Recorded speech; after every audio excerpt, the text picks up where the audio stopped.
Sweet. So, and then we get to training camp in a couple of weeks. And That's right. I can't wait for that. That really is also, training camp every year is a combination for me personally of camp being back, football feeling like it is back. One, we're doing the show outside, which is always great. Yes. And then also the golf there is also incredible around the St. John Fisher area, around Rochester as well. And we're only a couple of weeks away from that, and I'm very excited for training camp. Although I don't really know, this might be the last time we do a show together until we get to camp.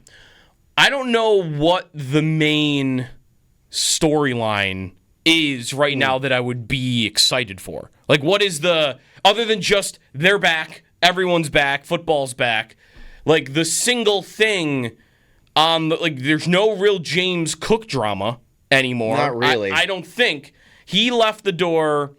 They talked a lot about James Cook on the afternoon show yesterday. Like, he slightly left the door cracked open when he showed up to minicamp and said, he wouldn't necessarily say what he would be doing at camp. He just said he would be at camp. Yeah. Maybe keeping the door open to a hold-in if there was no contract between minicamp and training camp. I don't think anybody expects there to be a contract between then and now. I don't. So does he hold in? Like, I guess that's possible, but I'm not really expecting that. No, I'm not. From James Cook. I'm just kind of expecting there not to be really any drama around it whatsoever. So what is it? What is the thing at camp that I should be looking forward to other than just camp is back? Trubisky versus Mike White. I guess that is a battle. It's something. I'm not sure it's a battle. You know what I was thinking of the other day was Cole Bishop. Okay. He missed most of training camp last year with a shoulder injury. Yeah. And it put him behind the eight ball to potentially having a route to being the day one starter in front of DeMar Hamlin. And now it kind of feels like he's penciled in ahead of Hamlin? I think he has to be. And ahead of, they had Derek Forrest in the offseason who started some games for Washington, but they would want Bishop to start. They would. No doubt they would want Bishop to show them at camp that, like, this isn't even a competition. Like, he is the starting safety. Would that be the thing that you'd panic about the most in this team, is if he showed up to camp and looked like he did last year? The thing I would... Lost a little? Maybe that's dramatic, but I kind of felt... Yeah, what's the thing I would panic about the most? Would it be him not being good? If it's not him... Because they sort of need one of the, you know who Taylor Rapp is. He's fine. He's fine. He doesn't kill you, and he's not a top 20 player at the position. Last year, Pro Football Focus, he was, I think, the best rated tackling safety in the league, and also one of the worst coverage safeties in the league. So he gives you some things, and he leaves you, wanting in other areas. I think they really need him to be good. Cole Bishop. They need Cole Bishop to be good. And they need him to be good right out of the gate where he's being talked about on that side. Because the position needs someone to step up and be a good player. And they need for God's sakes, they need a second-round pick to really come out and show out and be a player that they can look to and say, like, this is a building block. They got 2 more years of a second-round rookie contract and have, you were talking about the show yesterday about them talking about James Cook. Well, I was listening when they had Jeremy Kahn on from Baltimore, and hearing him talk about, and then kind of just mentioning out loud, like, how good that Ravens secondary is. All of them are first-round picks. All of them. Yeah. And... they have something like 9 first-round picks or something that are their projected startjust. That group in their defensive backfield is probably the best in football. So comparing it to them, I mean, whatever. I just think, I look at this defensive backfield and I say, it could be better than it was last year. How much better could it be? Because it kind of needs to be a lot better. And they focused almost all of their offseason resources on the defensive line. And then they added a bunch of 4th, 5th, 6th rounders to that defensive backfield, and obviously their first rounder, and Maxwell Hairston. But they kind of need Hairston to be good right out of the gate. You could, I think the need for that is greater than a lot are giving credit for it, because he needs to be good out of the gate. This is where I would almost say Hairston showing up and being good right away is more important than Bishop doing it. Because if Bishop doesn't do it, safety is a position where I feel like I could get away with just being okay at the position. They kind of did it last year. How long into training camp before, like, isn't there a free agent safety out there, like a good veteran? Is it Simmons? I think he signed. Did he? There's like he was on the market at one point in time. There is like one starting caliber level end of the career type guy that's still available, I'm pretty sure. Yeah. Like how long into training? How long is it going to take for you to panic on their safety position? He might actually be available. Simmons was with Atlanta last year, and yep. I don't see him.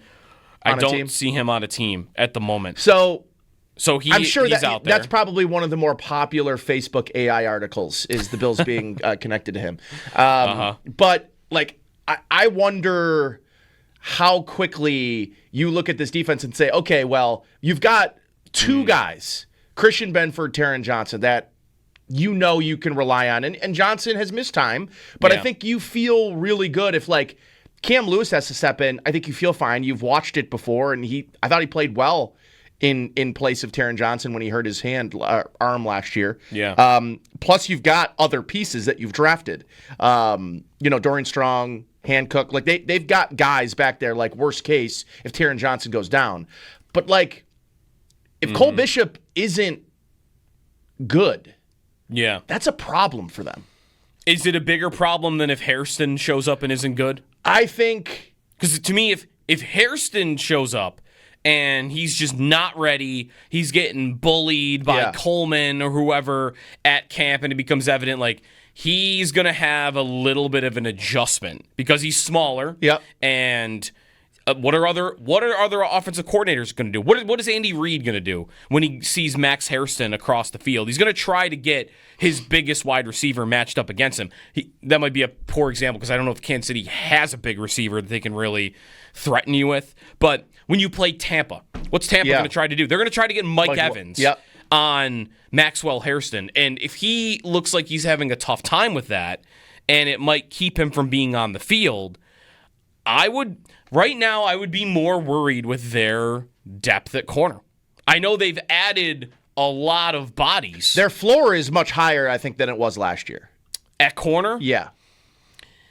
Because last year they're at Elam. Elam. And Elam is the next man up, and for that I would agree with you. Because you just can't. You couldn't trust him. You couldn't trust him. They couldn't trust the him volatility there. It would be like, it's either an interception or he's giving up a touchdown or getting a penalty. It's a different type of concern, I guess, than what Elam was. Elam was, I just don't know. I can't. Can't trust him. They couldn't trust him. They had to back him up 10 yards in the AFC Championship game, whereas I think they would trust Tre'Davious White and they would trust Dane Jackson, but I also would expect they would get cooked out there. Yes. By any reasonably good wide receiver. Over the course of a game, yes. But I think down in, down out, you feel better and you feel like you're going to trust that they're going to be in the right position, whether they make the play, especially Dane Jackson. That sort of was his MO here, right? He'd be in position to make a play and wouldn't make it. Yeah. But at least you could trust that he's not going to blow a coverage. Maybe that's right. I think Tre'Davious White is going to tug on the heartstrings a little bit because he's the first draft pick of Sean McDermott and he's an all-pro Bill. He's a Wall of Famer. If there's a Wall of Fame at the new stadium or Legends Park, whatever they're going to end up doing, like, Tre'Davious White is in it. So he has that coming in, but what I saw last year when he was in LA especially, and then even to some extent when he was in Baltimore, is if he's on the field, you want better. Yeah. It's a problem if he's on the field. He is not as athletic as he was when he was with the Bills. Now, maybe I should give him camp to see, all right, torn Achilles is what he was coming back from. And last full year to recover, a full offseason now without rehabbing every single day.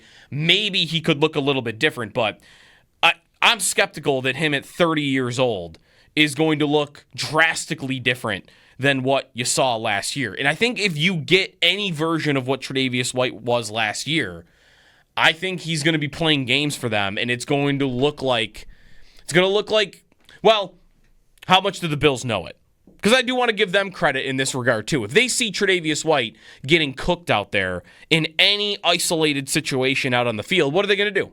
They're going to insulate him. Yeah. They're going to protect him. They're going to leave Christian Benford maybe a little bit more on an island than they normally would. And they will, they'll weight coverage to Tre'Davious White's side and make it, they'll make it look like he's actually performing well, even though he's getting more help than the other guy is. Isn't this your best argument? I mean, maybe incidentally, that it might be more important for Cole Bishop to be the player that is good this year. Because it's harder to do that with a safety. But because then, at worst, if you go with Hairston, because you're like, this guy needs the reps, he needs to get in there, he's going to have to learn, trial by fire. Yeah. You need to feel like you've got a safety over the top that you can insulate him with. And the same as if he's not ready and Tre'Davious White or Dane Jackson has to play. Yeah. You need to feel like you've got a safety back there, at least one guy in coverage. We know that Taylor Rapp is not the coverage guy. Well, then Cole Bishop needs to be that. He was supposed to be coming out. He was the athletic profile, great res, can cover, can play in the box, can tackle, it's physical, can cover, can zone, doesn't matter.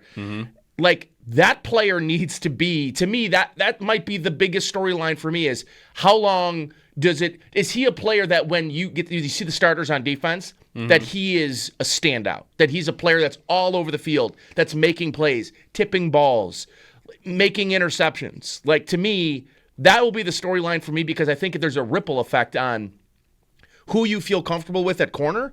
I think you can feel comfortable playing Maxwell Hairston in giving up some of the lows that you're going to get with a rookie, regardless if he was the number 1 pick or the number 31 pick. And to me, you can maybe mitigate those lows if you have somebody that can insulate him behind the scenes in coverage. And to me, right now, if it's not Bishop, I don't know that they've got somebody back there right now. 803-0550, if you have a thought on this. Kind of like if you could get one player on defense that isn't already this to stand out at training camp, who would you pick? Bishop might be the most popular answer. I think Hairston would be right up there as well. Hairston, too, him fighting for that starting job, that will be one of the biggest storylines when we get to training camp. And you said kind of just throw him in trial by fire.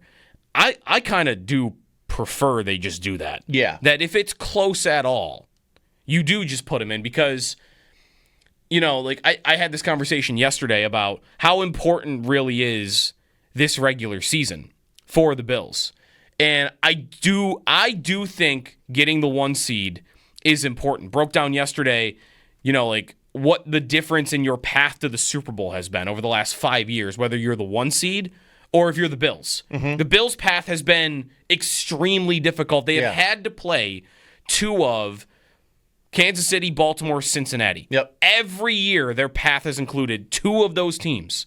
The 1 seed has played the AFC South winner 3 years in a row, followed by 1 of those teams. So you have to only play 1 of them. So with that being said, the season is still mostly about January, mostly about what they look like when you get to the playoffs. And for Hairston, how much should I care if he is, getting picked on a little bit early on, going through some growing pains early on? If it's in the name of, well, this is good for his development by the time we get to end of the regular season, by the time we get to playoff time, he's more comfortable because we allowed him to grow through all of that. Yep. That is one thing I don't think is ever brought up about Kyer Elam and how his development or how he just never turned into anything that they could use. And I think a lot of it just gets attributed to he wasn't a very good player, right? He just wasn't a very good player. He didn't have great instincts for what they wanted. And immediately got outplayed by their 6th round pick. That's right. Immediately. They did not do that with him, though. There was no, oh, he's going through some growing pains. Let's just throw him in. Well, there. if you played remember, a little bit. He had an injury, and it opened opened the door. Yeah, it opened the door for Christian Benford. Okay, don't remember. And Christian Benford played the first couple of games of that season, and then basically it was, okay, well, Benford's just better. Right, and that was maybe becoming a bit of a storyline. Right away. Like camp right away, it was, who's this kid from Villanova? Right. He did play, so Elam played in his first game as a Bill, that opener against the Rams. He did play 44% of the snaps. So they had him in a little bit, but that's not... I think him and Benford both played in that game. Yeah, Benford looks like played like every snap. Yeah. Benford was in there full time. Elam played a little less than half, so he would have been rotating in with somebody else. That's 3 years ago? That is 2022. Yeah. Yeah, that's his first game as a Bill, 2022. And that could be the Hairston plan, similarly, if... Insulate him with Tre'Davious White. And maybe, Trey White plays 60%, he plays 40%. Right. That's not a position where they typically would rotate, but maybe... They've shown a willingness to... Yeah. The last time they brought in rookies. And had a first-round pick that maybe they didn't fully trust yet. Yep. They still wanted to see him. They still wanted to get him game action. So he worked his way onto the field a little bit. Early in the season, by the way, Baltimore, Jets, Miami, New Orleans. What kind of test is that for a rookie corner? The first 4 weeks, first month of the year. Baltimore's the quarterback. They do. But they don't have the receiver. Zay Flowers is a nice player, but they're not shaking. I'm going to tell you right now, like, I don't think Bobby Babich is like, what we got to do is make sure we stop Zay Flowers. No, I mean, everyone knows what the situation is. You know what I do if I'm Baltimore and Maxwell Hairston's on the field, though? Even though DeAndre Hopkins. I was gonna say, even though he's not the player he once was at all, I'm putting my veteran, big physical receiver against the rookie small corner. Yeah, and I'm expecting to get pretty good results if I'm the Ravens. The Jets with Garrett Wilson. The Dolphins, you would think that would be perfect for Hairston, right? Yes, speed. All they have is speed receivers, and that guy just runs fast. And then New Orleans, we'll have a guest about the Saints a little bit later on as we kind of work through the Bills' schedule. And the Saints have Olave, but nobody to get him the football. Shaheed, that's speed. See, the speed receivers are the guys I think I don't want to be worried about. I think I agree with Who's your big physical route-running receiver? If you don't have a guy like that, I feel a little more comfortable with Hairston being on the field. In that first month, Hopkins, but he's aged. Yep. And then Garrett Wilson, I think, would qualify to some extent. I would agree on that. I also might say that's about it. You're gonna get I kind of posed the question, like, how long will it take for the Bills or maybe just fans to panic a little bit about Cole Bishop during training camp if he just doesn't look the part? Yeah.